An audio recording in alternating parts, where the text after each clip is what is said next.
September 1980 ഒരു super size cargo ship തിരമാലകളെ മുറിച്ച് രാത്രിയുടെ ഏകാന്തതയിൽ മുന്നിലേക്ക് പോവുകയായിരുന്നു. കാഴ്ചയിൽ ടൈറ്റാനിക്കിനേക്കാൾ വലുതും അതിനേക്കാൾ സ്ട്രോങ്ങറുമായിട്ടുള്ള ഒരു അയറൺ സ്ട്രക്ചറായിരുന്നു ഈ ഒരു ഷിപ്പ്. പക്ഷേ ഏതാനും മണിക്കൂറുകൾക്കകം പസഫിക് ഓഷനിൽ ഈ ഒരു ഷിപ്പ് എന്നേക്കുമായി മാഞ്ഞു പോകുന്നു. യാതൊരു വിധത്തിലുമുള്ള റേഡിയോ സിഗ്നലോ ഷിപ്പിന്റെ അവശിഷ്ടങ്ങളോ സമുദ്രത്തിൽ നിന്നും കണ്ടെത്താനായില്ല. ടൺ കണക്കിന് ഭാരമുള്ള ഈ ഒരു ഷിപ്പ് യാതൊരുവിധ അവശേഷിപ്പുമില്ലാതെ എന്നേക്കുമായി മാഞ്ഞു പോകുന്നു. മാറി മാറി വന്ന ഗവൺമെന്റുകൾ 20 വർഷത്തേക്ക് ഈ ഒരു ഷിപ്പ് മുങ്ങിപ്പോയി എന്നാണ് പറഞ്ഞിട്ടുണ്ടായിരുന്നത്. എന്നാൽ ക്രൂ മെമ്പേഴ്സിലെ ഒരാളുടെ അച്ഛൻ സത്യം അന്വേഷിച്ചിറങ്ങിയപ്പോൾ അന്ന് വരെ ഉണ്ടായിരുന്ന ആ ഒരു സത്യം വെറും മിഥ്യാധാരണകളാണെന്ന് തെളിയിക്കപ്പെട്ടു. അങ്ങനെ എന്തായിരുന്നു അന്നവിടെ നടന്നത്? 9 സെപ്റ്റംബർ ആ ഒരു വൈകുന്നേരം പസഫിക് ഓഷനിലെ തിരമാലകളോട് ഏറ്റുമുട്ടി മുന്നോട്ട് പോവുകയായിരുന്നു MV ഡർവിഷർ എന്ന കാർഗോ ഷിപ്പ്. ജപ്പാനെ ലക്ഷ്യമാക്കിയായിരുന്നു ഈ ഒരു ഷിപ്പിന്റെ യാത്ര. എന്നാൽ ഈസ്റ്റിൽ ഈ ഒരു ഷിപ്പ് അറിയാതെ മറ്റൊരു അതിഥി ഇവന് വേണ്ടി കാത്തിരിക്കുന്നുണ്ടായിരുന്നു. കടന്നു പോകുന്ന ഓരോ മണിക്കൂറിലും ശക്തി ആർജിച്ചുകൊണ്ടിരുന്ന ഒരു ചുഴലിക്കാറ്റ്. MV ഡർവിഷർ കഴിഞ്ഞ 8 ആഴ്ചകളായി തുടർച്ചയായ യാത്ര നടത്തിക്കൊണ്ടിരിക്കുകയായിരുന്നു. കാനഡയിലെ ഐറൺ മൈനിൽ നിന്നുമായിരുന്നു തുടക്കം. 1,50,000 ടൺ വരുന്ന ഐറണും കൊണ്ടായിരുന്നു ഈ ഒരു യാത്ര തുടങ്ങിയത്. അറ്റ്ലാന്റിക് ഓഷനിലൂടെ തുടങ്ങിയ യാത്ര ആഫ്രിക്കയും കടന്ന് ഇന്ത്യൻ ഓഷനിലെ തിരമാലകളെയും മുറിച്ച് കടന്ന് തന്റെ ഡെസ്റ്റിനേഷനിലേക്ക് എത്താൻ പോവുകയായിരുന്നു. ഈ ഒരു ഷിപ്പിൽ ഏകദേശം 42 ക്രൂ മെമ്പേഴ്സ് ഉണ്ട്. Engineers, helpers, experts. ഏതാനും മണിക്കൂറുകൾക്കകം ജപ്പാനിൽ എത്താൻ കഴിയുമെന്നായിരുന്നു അവരുടെ വിശ്വാസം. ഈ വിശ്വാസം പോലെ ആയിരുന്നില്ല വാസ്തവത്തിൽ അവരുടെ തലവര. ഷിപ്പ് ക്യാപ്റ്റനായ ജാഫ്രി അണ്ടർഹിൽ. ഏകദേശം 20 വർഷത്തെ എക്സ്പീരിയൻസ് ഉണ്ട് ഇദ്ദേഹത്തിന്. ഈ ഒരു മിഷന്റെ പൂർണ്ണ ഉത്തരവാദിത്വവും ഇദ്ദേഹത്തിനായിരുന്നു. ഇദ്ദേഹത്തിന്റെ ഭാര്യ ഇംഗ്ലണ്ടിൽ നിന്നും ജപ്പാനിലേക്ക് വന്നിരുന്നു. ഇരുവർക്കും ഒരുമിച്ച് ഒരു നല്ല ജീവിതമായിരുന്നു സ്വപ്നം. എന്നാൽ ഇത് വെറും ഒരു സ്വപ്നം മാത്രമായി അവശേഷിക്കാൻ പോവുകയായിരുന്നു. തുടർച്ചയായി വെതർ റിപ്പോർട്ടുകൾ ക്യാപ്റ്റൻ കണ്ടിരുന്നു. വരുന്ന ടൈഫോൺ അത്ര അപകടകാരിയല്ല എന്നും ഷിപ്പ് വളരെ ഈസിയായി ഇത് ഓവർകം ചെയ്യുമെന്നായിരുന്നു അദ്ദേഹത്തിന്റെ വിശ്വാസം. ഷിപ്പിനടുത്ത് നിന്ന് ഹാർബറിലേക്കുള്ള ദൂരവും വളരെ കൂടുതലായിരുന്നു. അതുകൊണ്ട് തന്നെ അദ്ദേഹം ഷിപ്പിന്റെ വേഗത കുറച്ചു. പിന്നീട് ഷിപ്പിന്റെ ഡയറക്ഷൻ തിരമാലകളുടെ നേരെ തിരിച്ചു. കൊടുങ്കാറ്റോ ചുഴലിക്കാറ്റോ മറ്റും വരുന്ന സമയത്ത് യൂഷ്വലി ഷിപ്പുകൾ ചെയ്യുന്ന ഒരു പ്രവൃത്തി തന്നെയാണ് അദ്ദേഹവും ചെയ്തിട്ടുണ്ടായിരുന്നത്. അങ്ങനെ ഷിപ്പിന്റെ സ്റ്റെബിലിറ്റി മെയിൻറ്റെയിൻ ചെയ്യാൻ അദ്ദേഹത്തിന് കഴിഞ്ഞു. കൂടാതെ അദ്ദേഹം അവസാനമായി ഒരു മെസ്സേജും സെൻഡ് ചെയ്തു. തങ്ങൾ അപകടത്തിലാണെന്നും കൂടാതെ ഇപ്പോൾ ഷിപ്പിന്റെ കറണ്ട് ലൊക്കേഷൻ എവിടെയാണെന്നുമായിരുന്നു മെസ്സേജ്. സമയം പോകുന്നതനുസരിച്ച് തിരമാലകളുടെ വലിപ്പവും കൂടി വന്നു. 10 മീറ്ററായി. പിന്നീട് അത് ഡർബിഷറിനേക്കാൾ മുകളിലായി. ഏകദേശം 1000 ഫീറ്റ് വലിപ്പമായിരുന്നു ഈ ഒരു ഷിപ്പിനുണ്ടായിരുന്നത്. ഈ ഒരു ഷിപ്പിന് മുൻപിൽ ടൈറ്റാനിക് പോലും കുട്ടിയായി തോന്നും. 16 സ്റ്റോറി ബിൽഡിങ്ങിന്റെ അത്ര വലിപ്പമുള്ള ഈ ഒരു ഷിപ്പിനെ നിർമ്മിച്ചത് തന്നെ സമുദ്രവുമായി ഏറ്റുമുട്ടാനാണ്. ഈ ഒരു കാരണം കൊണ്ട് തന്നെയാണ് ടൈഫോണിനുള്ളിൽ പെട്ടാൽ പോലും ഈ ഒരു ഷിപ്പിന് യാതൊന്നും സംഭവിക്കില്ല എന്ന് ക്യാപ്റ്റൻ കരുതിയത്. എന്നാൽ എന്താണോ ക്യാപ്റ്റൻ വിചാരിച്ചത് അതുപോലെ ആയിരുന്നില്ല വാസ്തവികത. ആഴക്കടലിനുള്ളിൽ എന്തോ ഒന്ന് അവരെ കാത്തിരിക്കുന്നുണ്ടായിരുന്നു ആ ഒരു യാത്രയിൽ.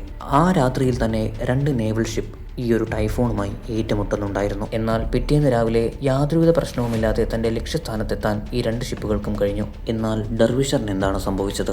ആർക്കും അറിയില്ല. വിശാലമായ സമുദ്രത്തിൽ യാതൊരുവിധ അവശേഷിപ്പുമില്ലാതെ ഡർവിഷർ മാഞ്ഞു പോകുന്നു. വരാൻ പോകുന്ന അടുത്ത 20 വർഷത്തേക്ക് ലോകത്തുള്ള ആർക്കും ഈ ഒരു കാര്യം മനസ്സിലായില്ല. വാസ്തവത്തിൽ അന്ന് എന്താണ് ഈ ഒരു കപ്പലിന് സംഭവിച്ചത് എന്ന്. 9 സെപ്റ്റംബർ 1980 ആ ഒരു വൈകുന്നേരമായിരുന്നു അവസാന മെസ്സേജും ലഭിച്ചിട്ടുണ്ടായിരുന്നത്. അതിനുശേഷം പിന്നീട് മറ്റൊരു മെസ്സേജോ അല്ലെങ്കിൽ ലാസ്റ്റ് ഫോൺ കോളോ ഉണ്ടായിട്ടില്ല. അടുത്ത 7 ദിവസത്തേക്കും യാതൊരുവിധ ഇൻഫർമേഷനും ഈ കപ്പലിനെ പറ്റി ലഭിക്കുന്നില്ല. ഷിപ്പ് ഓണേഴ്സിന്റെ ഭാഗത്തു നിന്ന് പോലും ഒരു മിസ്സിംഗ് റിപ്പോർട്ട് രജിസ്റ്റർ ചെയ്യപ്പെടുന്നില്ല. അവർ വിശ്വസിച്ചിരുന്നത് റേഡിയോ കോൺടാക്ട് വിച്ഛേദിക്കപ്പെട്ടിരിക്കുന്നു. ഏതാനും സമയങ്ങൾക്കകം അത് പുനഃസ്ഥാപിക്കപ്പെടും. അങ്ങനെ 15 സെപ്റ്റംബർ വന്നെത്തുന്നു. ഷിപ്പിനെ പറ്റിയുള്ള അന്വേഷണം തുടങ്ങുന്നത് ഇപ്പോഴാണ്. ഒരു സെർച്ച് ഓപ്പറേഷൻ കണ്ടക്ട് ചെയ്യുന്നു. ഹെലികോപ്റ്ററിലും എയറോപ്ലെയിനിലും നേവൽ ഷിപ്പിലുമെല്ലാം ഡർവിഷറിനെ തപ്പിയായി ആളുകളുടെ നടപ്പ്. എവിടെ നിന്നാണോ അവസാന മെസ്സേജ് വന്നത് അവിടെയായി സെർച്ച് ഓപ്പറേഷൻ. എന്നാൽ ഇത്രയും വലിയൊരു ഷിപ്പിന്റെ ചെറിയൊരു അവശിഷ്ടം പോലും കണ്ടെത്താൻ അവർക്ക് സാധിച്ചില്ല. 6 ദിവസങ്ങൾക്ക് ശേഷം സെർച്ച് ഓപ്പറേഷൻ നിർത്തിവെക്കുന്നു. അതോറിറ്റീസ് പറഞ്ഞത് ഇത്ര മാത്രമാണ്. അന്വേഷിക്കാനും മാത്രം ഒന്നും തന്നെ ഇതിലില്ല. സമുദ്രത്തിൽ എന്നേക്കുമായി ഈ ഒരു ഷിപ്പ് മുങ്ങിപ്പോയിരിക്കുന്നു. വെറും 6 ദിവസം മാത്രം നീണ്ടുനിന്ന ഒരു സെർച്ച് ഓപ്പറേഷൻ്റെ ഫലമായിട്ടാണ് അവർ ഈ ഒരു കൺക്ലൂഷനിൽ എത്തിച്ചേർന്നത്. എത്ര പെട്ടെന്നാണോ അവരൊരു കൺക്ലൂഷനിലെത്തിയത് അത്രയും പെട്ടെന്ന് തന്നെ മീഡിയയും ഈ ഒരു കൺക്ലൂഷനിൽ എത്തിച്ചേർന്നു. ഡർവിഷറിലുണ്ടായിരുന്ന ക്രൂ മെമ്പേഴ്സിൻ്റെ ഫാമിലിയെ സംബന്ധിച്ചിടത്തോളം ഇത് വിശ്വസിക്കാൻ വളരെ പ്രയാസമായിരുന്നു. അവർക്ക് തോന്നിയിരുന്നത് ഗവൺമെൻറ് എന്തോ തങ്ങളിൽ നിന്നും മറയ്ക്കുന്നുണ്ട്. MV ഡർവിഷർ ഒരു സാധാരണ ഷിപ്പായിരുന്നില്ല. ബ്രിട്ടനിലെ സ്വാൻ ഹണ്ടർ ഷിപ്പ്യാർഡിൽ ഏകദേശം 4 വർഷങ്ങൾക്ക് മുൻപാണ് ഈ ഒരു ഷിപ്പ് നിർമ്മിക്കപ്പെടുന്നത്. 15 ലക്ഷം ടൺ ഭാരമുയർത്താൻ ഈ ഒരു ഷിപ്പിന് സാധിച്ചിരുന്നു. അതായത് 20 വർഷം മുൻപുള്ള ഷിപ്പുകളേക്കാൾ 4 മടങ്ങ് ലോഡ് കൊണ്ടുപോകാൻ ഈ ഒരു ഷിപ്പിന് സാധിച്ചിരുന്നു. സൈസ് മാത്രമല്ല, ഈ ഒരു ഷിപ്പിൻ്റെ ഡിസൈനും പുതിയതായിരുന്നു. അന്നുവരെ ഉണ്ടായിരുന്ന ഷിപ്പുകളുടെ ഡിസൈൻ ആയിരുന്നില്ല ഡെർബിഷറിനുണ്ടായിരുന്നത്. ഒരു OBO ക്യാരിയർ ആയിരുന്നു ഡെർബിഷർ. അതായത് ഒരേ സമയത്ത് 2 ഐറ്റംസ് ഈ ഒരു ഷിപ്പിനെ ക്യാരി ചെയ്യാൻ കഴിയും. ഒന്ന് ഓയിലാണെങ്കിൽ മറ്റൊന്ന് അയറൺ ഓർ. ഈ ഒരു കാരണം കൊണ്ട് തന്നെ ഷിപ്പിംഗ് കോസ്റ്റ് വളരെ കുറവായിരുന്നു. കമ്പനിക്ക് എപ്പോഴും പ്രോഫിറ്റ് മാത്രം ഉണ്ടാക്കി കൊടുക്കുന്ന ഒരു ഷിപ്പ് കൂടിയായിരുന്നു ഡെർബിഷർ. അന്ന് വരെ ഉണ്ടായിരുന്ന ട്രഡീഷണൽ ഷിപ്പുകളേക്കാൾ ഏകദേശം 30% പ്രോഫിറ്റ് കൂടുതൽ ജനറേറ്റ് ചെയ്യാൻ ഡെർബിഷറിന് സാധിച്ചിരുന്നു. ഇതിന് പുറമെ ഡെർബിഷറിനെ പോലെ 6 ഷിപ്പുകൾ മാത്രമേ അന്നുവരെ നിർമ്മിച്ചിട്ടുണ്ടായിരുന്നുള്ളൂ. വളരെ കഷ്ടതകൾ നേരിട്ടാണ് സ്വാൻ ഹണ്ടർ ഈ ഒരു ഷിപ്പ് നിർമ്മിച്ചത്. ഇതിൻ്റെ ഏറ്റവും പ്രധാന കാരണം ഇവരുടെ കോമ്പറ്റീഷൻ ജപ്പാനും കൊറിയയുമായിട്ടായിരുന്നു. ഇവരെ സംബന്ധിച്ചിടത്തോളം കോസ്റ്റ് കട്ടിംഗ് നടത്തുക എന്നത് വളരെയധികം നെസസറി ആയി വന്നിരുന്നു ഈ ഒരു സമയത്ത്. ഒരു കാലത്ത് ഷിപ്പ് ബിൽഡിങ്ങിൻ്റെ രാജാവായിരുന്നു സ്വാൻ ഹണ്ടർ. എന്നാൽ ഇവരുടെ ഈ ആധിപത്യം വളരെ പെട്ടെന്ന് തന്നെ തകരാൻ പോവുകയായിരുന്നു. ജപ്പാനും സൗത്ത് കൊറിയയുമെല്ലാം ചുരുങ്ങിയ ചെലവിൽ വേഗത്തിൽ ഷിപ്പ് ബിൽഡിംഗ് നടത്തുമ്പോൾ ഇവർക്കും മാർക്കറ്റിൽ പിടിച്ചു നിൽക്കാൻ കോസ്റ്റ് കട്ടിംഗ് നടത്തേണ്ടതായി വന്നു. ഈ ഒരു സംഭവത്തിന് ശേഷം പല വീടുകളിലും ഇരുൾ മാത്രമായിരുന്നു. പക്ഷേ ഒരാളെ സംബന്ധിച്ചിടത്തോളം ഇത് ഒരു നഷ്ടം മാത്രമായിരുന്നില്ല. ഇതിൻ്റെ സത്യം അറിയുക എന്നത് അദ്ദേഹത്തിൻ്റെ ദൗത്യം കൂടിയായിരുന്നു. മിസ്റ്റർ പീറ്റർ റിഡ്യാർഡ് ഈ ഒരു സംഭവത്തിൽ അദ്ദേഹത്തിൻ്റെ മകനെയാണ് നഷ്ടമായത്. ഇദ്ദേഹം ഒരച്ഛൻ മാത്രമായിരുന്നില്ല, മറിച്ച് ഒരു എക്സ്പീരിയൻസ്ഡ് ഷിപ്പ് സർവേയർ കൂടിയായിരുന്നു. തൻ്റെ ജീവിതത്തിൽ നീണ്ട കാലഘട്ടത്തോളം ഷിപ്പുകളെപ്പറ്റി പഠിക്കാനും അവയുടെ സർവേ എടുക്കാനും ഇദ്ദേഹം തൻ്റെ ജീവിതം മാറ്റിവെച്ചിരുന്നു. തൻ്റെ അന്വേഷണത്തിൽ അദ്ദേഹത്തിന് കണ്ടെത്താൻ കഴിഞ്ഞത് അന്ന് വരെയുള്ള സത്യങ്ങളെല്ലാം പൊളിച്ചെടുക്കുന്നവയായിരുന്നു. ഡെർബിഷർ കാണാതായി ഏകദേശം 18 മാസങ്ങൾക്ക് ശേഷം ടൈൻ ബ്രിഡ്ജ് എന്ന മറ്റൊരു ബ്രിഡ്ജ് ക്ലാസ് ഷിപ്പ് നോർത്ത് സീയിൽ അവിടെ ഉണ്ടായിരുന്ന കൊടുങ്കാറ്റുമായി യുദ്ധം നടത്തിക്കൊണ്ടിരിക്കുന്ന സമയം പെട്ടെന്ന് ഷിപ്പിന്റെ മുൻഭാഗത്തായി ക്രാക്കുകൾ കാണപ്പെടുന്നു. അതും വളരെ മാരകമായ ക്രാക്കുകൾ. ക്യാപ്റ്റൻ പെട്ടെന്ന് തന്നെ ഇവാക്യുവേഷൻ ഓർഡർ ഇടുകയും എയർലിഫ്റ്റ് വഴി ക്രൂ മെമ്പേഴ്സിനെ സേവ് ചെയ്യുകയും ചെയ്തു. പ്രതീക്ഷിച്ചതുപോലെ തന്നെ ഷിപ്പിനെ രക്ഷിക്കാൻ സാധിച്ചില്ല. ഷിപ്പ് പൂർണ്ണമായും തകർക്കപ്പെട്ടു. എന്ത് കാരണത്താലാണ് ഷിപ്പിന് ഇങ്ങനെ ഒരു അവസ്ഥ വന്നത്? പീറ്റർ അന്വേഷണം ആരംഭിച്ചു. അദ്ദേഹത്തിന് വളരെ വ്യത്യസ്തമായൊരു കാര്യം കാണാൻ കഴിഞ്ഞു. ഷിപ്പിന്റെ മുൻഭാഗത്ത് വളരെ പെട്ടെന്ന് തന്നെ ക്രാക്ക് വന്നിരിക്കുന്നു. ഷിപ്പിന്റെ മുൻഭാഗത്തുണ്ടായ ഈ ഒരു സ്ക്രാച്ച് ഒരൊറ്റ ഷിപ്പിൽ മാത്രമായിരുന്നില്ല. ഇതുവരെ നിർമ്മിക്കപ്പെട്ട എല്ലാ ബ്രിഡ്ജ് ക്ലാസ് ഷിപ്പുകളിലും ഇതേ ക്രാക്കുകൾ നമുക്ക് കാണാൻ കഴിയും. കൂടാതെ ഒരൊറ്റ ഭാഗത്താണ് ഈ ക്രാക്കുകളെല്ലാം വരുന്നത്. പിന്നീട് ആരും അറിയാതെ കമ്പനികൾ തിരിച്ച് ഷിപ്പുകളെ പോർട്ടിലേക്ക് റിപ്പയറിങ്ങിനായി കൊണ്ടുപോകുന്നു. ഈ കണ്ടുപിടുത്തം മാത്രമല്ല, മറിച്ച് അദ്ദേഹത്തിന് മറ്റൊരു കാര്യം കൂടി കാണാൻ കഴിഞ്ഞു. ഒറിജിനൽ ഡിസൈനിൽ നിന്നും വ്യത്യസ്തമായിട്ടായിരുന്നു ഈ ഷിപ്പുകളെല്ലാം നിർമ്മിച്ചിട്ടുണ്ടായിരുന്നത്. വാസ്തവത്തിൽ ഏത് രീതിയിലാണോ ഷിപ്പ് നിർമ്മിക്കപ്പെടേണ്ടത് ആ രീതിയിലായിരുന്നില്ല ഒരു ഷിപ്പും നിർമ്മിക്കപ്പെട്ടത്. പീറ്ററിന്റെ കയ്യിൽ ഒരു വ്യത്യസ്തമായ തെളിവായിരുന്നു കിട്ടിയിട്ടുണ്ടായിരുന്നത്. ഒരുപക്ഷെ ഈ തെളിവിന്റെ സഹായത്തോടെ MV ഡെർബിഷറിന്റെ കേസ് റീഓപ്പൺ ചെയ്യാൻ ഇദ്ദേഹത്തിന് കഴിഞ്ഞേക്കും. അങ്ങനെ ഈ തെളിവുകളെല്ലാം അദ്ദേഹം ഡിപ്പാർട്ട്മെന്റ് ഓഫ് ട്രാൻസ്പോർട്ടേഷൻ അയച്ചു. എന്നാൽ അവരുടെ ഭാഗത്തു നിന്ന് ഒരൊറ്റ മറുപടിയാണ് ഉണ്ടായത്. ഓൾറെഡി ഇൻവെസ്റ്റിഗേഷൻ നടത്തി കഴിഞ്ഞിരിക്കുന്നു. എന്തുകൊണ്ടാണ് കപ്പൽ മുങ്ങിയത് എന്ന് മനസ്സിലായി കഴിഞ്ഞിരിക്കുന്നു. അതുകൊണ്ട് കേസ് റീഓപ്പൺ ചെയ്യേണ്ട ആവശ്യമില്ല.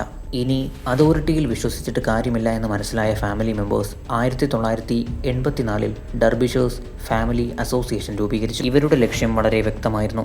എന്താണോ സത്യം അതറിയുക. അങ്ങനെ സമയമെത്തുകയാണ് നവംബർ 1986. മറ്റൊരു ബ്രിഡ്ജ് ക്ലാസ് ഷിപ്പ് കൂടി കൊളാപ്സ് ആവുകയാണ്. ഈ ഒരു സംഭവം നടക്കുന്നത് അയർലൻഡിന്റെ കോസ്റ്റൽ റീജിയൻസിലാണ്. മറ്റു ഷിപ്പുകൾക്ക് എന്താണോ സംഭവിച്ചത് അത് തന്നെയായിരുന്നു ഈ ഒരു ഷിപ്പിനും സംഭവിച്ചിട്ടുണ്ടായിരുന്നത്. ഷിപ്പിന്റെ ഹള്ളിന് സീ പ്രഷർ ഹാൻഡിൽ ചെയ്യാൻ കഴിഞ്ഞില്ല. ഇത്ര കൂടിയായപ്പോൾ ബ്രിട്ടീഷ് ഗവൺമെന്റിന് ഒരു കാര്യം മനസ്സിലായി. ഇത് നാച്ചുറൽ അല്ല. അതുകൊണ്ട് തന്നെ ഒരു ഇൻവെസ്റ്റിഗേഷൻ ടീമിനെ അവർ ഹയർ ചെയ്യുന്നു. ഫാമിലി മെമ്പേഴ്സിനെ സംബന്ധിച്ചിടത്തോളം അത് പുതിയൊരു പ്രതീക്ഷയായിരുന്നു. അടുത്ത 6 മാസത്തേക്ക് ഇൻവെസ്റ്റിഗേഷൻ മുന്നോട്ട് പോയി. ചിലർ ഷിപ്പിന്റെ ഡിസൈനിനെ കുറ്റം പറഞ്ഞപ്പോൾ മറ്റു ചിലർ സമുദ്രത്തെ കുറ്റം പറഞ്ഞു.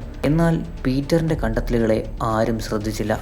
ഷിപ്പിൻ്റെ സ്ട്രക്ചറൽ ഫെയിലിയറാണ് ഈ ഡിസാസ്റ്ററിനെല്ലാം കാരണമെന്ന അദ്ദേഹത്തിൻ്റെ കണ്ടെത്തൽ വളരെ സൂക്ഷ്മമായി ഒളിപ്പിക്കപ്പെട്ടു.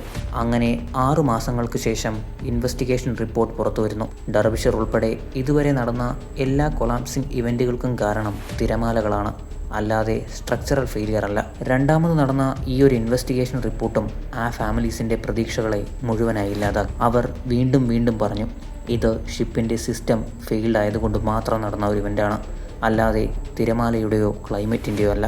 പിന്നീട് 1994 ഇവർ ഇൻ്റർനാഷണൽ ട്രാൻസ്പോർട്ട് വർക്കേഴ്സ് ഫെഡറേഷൻ്റെ നേതൃത്വത്തിൽ ഒരു പ്രൈവറ്റ് ഇൻവെസ്റ്റിഗേഷൻ ഡിപ്പാർട്ട്മെൻറ്റ് ഫോം ചെയ്യുന്നു. ഇവിടെ മുന്നോട്ട് പോകുന്ന ഇൻവെസ്റ്റിഗേഷൻ്റെ ചിലവുകളെല്ലാം ഈ ഫാമിലീസ് തന്നെയാണ് എടുത്തിട്ടുണ്ടായിരുന്നത്. അങ്ങനെ ഡെർബിഷറിനെ കണ്ടെത്താൻ അവർ തീരുമാനിക്കുന്നു. 14 വർഷങ്ങൾക്ക് ശേഷം അങ്ങനെ ഡെർബിഷറിനെ തപ്പി അവർ ഇറങ്ങുകയാണ്. ഇൻവെസ്റ്റിഗേഷൻ തുടങ്ങി ഏകദേശം 30 മണിക്കൂറുകൾക്ക് ശേഷം തന്നെ അവർക്ക് ഡെർബിഷറിൻ്റെ സിംഗിൾ പീസ് അവശിഷ്ടം കണ്ടെത്താൻ സാധിച്ചു. പിന്നീട് ഡെർബിഷറിൻ്റെ ഓരോ ഭാഗങ്ങളുടെയും ഫോട്ടോകൾ അവർ എടുക്കുകയും 6 വർഷ കാലഘട്ടത്തേക്ക് ഡെർബിഷറിനെ പറ്റി റീസർച്ച് നടത്തുകയും ചെയ്തു.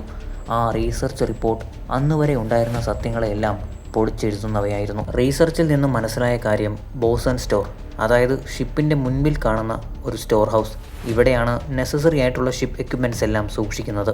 അന്ന് രാത്രിയിലുണ്ടായ ശക്തമായ തിരമാലയിൽ ബോസൺ സ്റ്റോറിൻ്റെ ഡോർ തകർക്കപ്പെടുകയാണുണ്ടായത്. അശാസ്ത്രീയമായ നിർമ്മാണ പ്രക്രിയയാണ് ഈ ഒരു ഇവൻറ്റിന് കാരണമായി തീർന്നത്. വെള്ളം ഉള്ളിലേക്ക് കയറും തോറും ഷിപ്പ് കൂടുതലായി താഴേക്ക് മുങ്ങിക്കൊണ്ടേയിരുന്നു. കൂടാതെ എത്രത്തോളം വെള്ളം ഉള്ളിലേക്ക് കയറുന്നുണ്ടോ അത്രത്തോളം ചേംബറുകളും തകർക്കപ്പെട്ടു. അങ്ങനെ ഡെർബിഷർ ആഴക്കടലിൻ്റെ അന്ധതയിലേക്ക് എന്നേക്കുമായി കൂപ്പുകുത്തി. ഫാമിലീസ് പോലും ആദ്യം വിചാരിച്ചിരുന്നത് എന്തെങ്കിലും രീതിയിലുള്ള സ്ട്രക്ചറൽ ഫെയിലിയർ കാരണമാകാം ഷിപ്പ് മുങ്ങിപ്പോയിട്ടുണ്ടാവുക. പക്ഷേ കമ്പനിയുടെ ഭാഗത്തു നിന്നുണ്ടായ ഇതുപോലെയുള്ള ചെറിയ ചെറിയ അശ്രദ്ധക്കുറവാണ് ഇത്രയും വലിയൊരു ഷിപ്പ് മുങ്ങാനുള്ള കാരണമായി തീർന്നത്.